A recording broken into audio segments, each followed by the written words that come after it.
प्रिय विद्यार्थियों, बगड़िया बाल विद्या निकेतन ऑनलाइन क्लास में आपका स्वागत है। हम पढ़ रहे हैं कक्षा 8 बसंत का अध्याय 12 सुदामा चरित्र, जिसके अभ्यास प्रश्न हमने पिछली ऑनलाइन क्लास में प्रश्न 1 और 2 कर लिया था।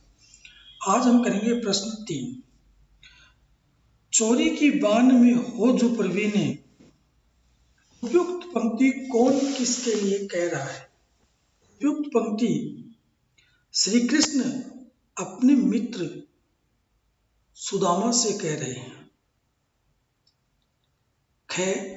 इस पंक्ति की पृष्ठभूमि स्पष्ट कीजिए। मतलब इस पंक्ति में क्या कहा गया है, इसके पीछे क्या है, ये हमें इसमें बताना है। इसका उत्तर है, गरीब सुदामा के पास कुछ आर्थिक सहायता पाने के उद्देश्य से गए थे। जाते समय उनकी पत्नी ने कृष्ण को उपहार स्वरूप देने के लिए कुछ चावल दिए थे। सुदामा सोच रहे थे कि इतनी समृद्धिशाली द्वारिका को राजा को इतनी तुच्छ भेंट कैसे दूं, इसलिए वह चावल की पोटली को बगल में दबाकर छिपाने का प्रयास कर रहे थे। यह देखकर श्री कृष्ण ने ऐसा कहा था। अब प्रश्न 3, इस उपलम्ब यानी शिकायत के पीछे कौन सी पौराणिक कथा है?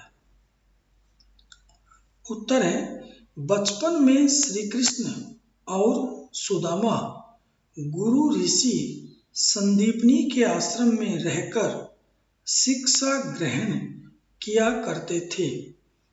एक दिन भोजन बनाने के लिए लकड़ियां खत्म हो गई।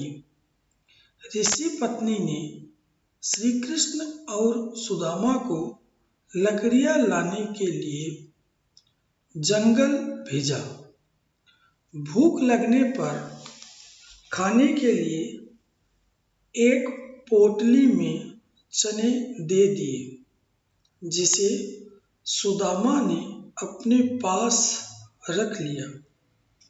कृष्ण पेड़ पर चढ़कर लकड़ियां काट रहे थे और नीचे सुदामा उन्हें एकत्र कर रहे थे। अचानक मौसम बिगड़ा और वर्षा होने लगी। श्री कृष्ण पेड़ पर ही थे। नीचे सुदामा गुरु माता के दिए चने चबाने लगे। खाने की आवाज सुनकर कृष्ण ने पूछा, मित्र, क्या खा रहे हो? इस पर सुदामा ने कहा, मित्र, कुछ भी नहीं, सर्दी के कारण दांत किटकिटा रहे हैं। इस प्रकार सुदामा श्री कृष्ण से छिपाकर चोरी चोरी चने खा गए। इस तरह से आज हमने प्रश्न नंबर 3 किया। अगले ऑनलाइन क्लास में हम इनके आगे के प्रश्नों का अध्ययन करेंगे। तब तक के लिए धन्यवाद।